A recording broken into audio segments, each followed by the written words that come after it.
Did you know that softball was actually developed in November of 1887? As a matter of fact, Harvard and Yale were playing in a football game when a fan threw a boxing glove at another man and instinctively he hit it back with a stick. This action was taken by George Hancock and developed into the idea of softball. Since then,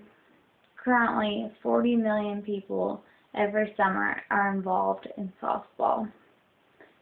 Clear Lead Inc. says that softball has come a long, long way since 1887 when it first started.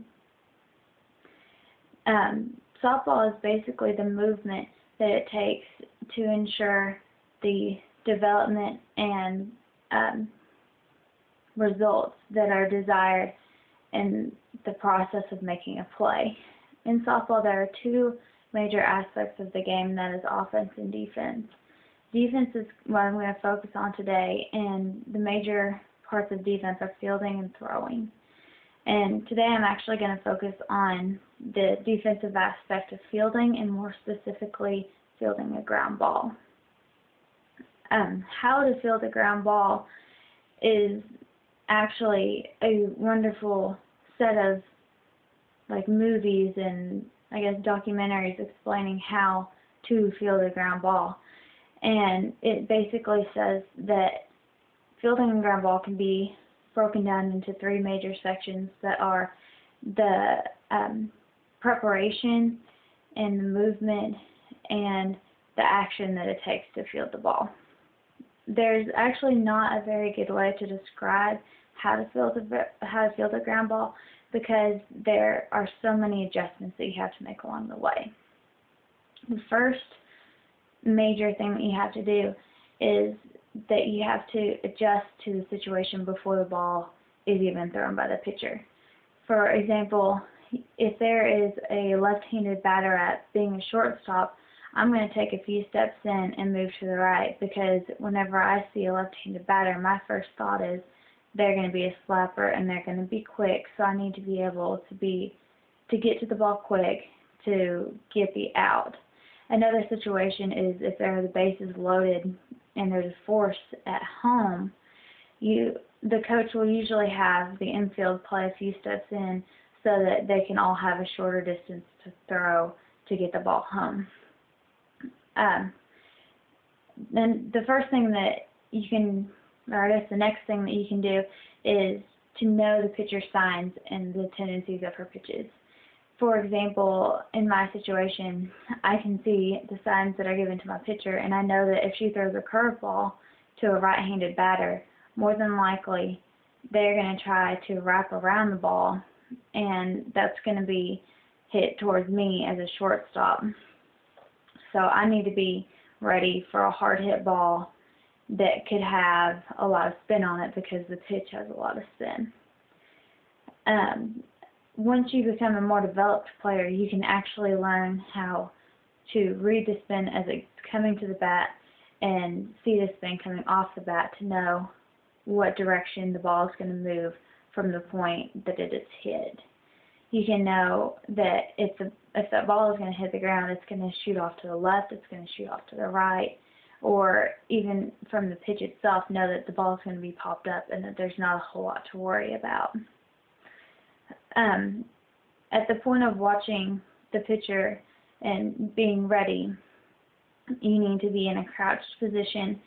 with your arms kind of forward, and what I usually do is actually take a few steps forward every time to make sure that I have movement at all so that I'm not completely still whenever the ball is hit. That just gives me an extra millisecond of reaction time. And by knowing the angle of the ball that it is hit, like I was talking about with the curveball, you can have a better idea of where the ball is going to be so that it doesn't play you and end up in the outfield. The main thing that anyone will tell you about softball is to stay in front of the ball, because if something were to happen, which happens frequently, if the ball takes a bad hop, and ends up popping up at you, you can actually take it off the chest or off your stomach and have it land in front of you so that you can still just bend down and pick up the ball and go with it, rather than the ball ending up in the outfield. Another situation is the ball being hit to the left or right. This is a situation that my dad actually loves because he likes to taunt me about getting dirty and the fact that he can clean my uniform, which is more of a fast play because you'll have less reaction time to move to your left or right to be able to make a diving catch. And on slower hit balls, you'll actually have to charge the ball, and this means just taking a few steps in so that you're decreasing the time that it takes to get from the bat to your glove to the first baseman or second baseman, wherever the play is. Whenever you get to the point of the ball actually hitting the glove, your arms are already outstretched out in front of you, like I said, and whenever they hit, you're actually going to collapse a little bit. This is going to help you, one, have the ball close to your body, so it's just fewer movements that you have to make to be able to throw the ball, and two, you actually reduce the chance of hitting the palm of the glove and risk it shooting off in either direction. Another way to prevent a ball from hitting the palm and having a bad reaction, I guess, is to put your throwing hand over the ball so that it doesn't shoot off, so that you have that protection so it doesn't go anywhere. At this point, you're ready to actually bring the ball up to your body, and you can actually, whenever the ball is secure in the pocket, just glide the ball, your glove, up like your stomach while you're watching it to make sure that no bobbles occur that could make the ball fall out between actually fielding it and being ready to throw. The softball has evolved greatly since 1887, whenever it first started, but the basic fundamentals of fielding a ground ball have been the same and will be the same forever. At this point that I ended up with the ball right here, you're actually about to make the transition between having the ball in your glove, going to your hand, and actually making the throwing process that ends up, if the entire fielding process is done correctly and throwing process is done correctly, in and out, which is the ultimate goal of the defense.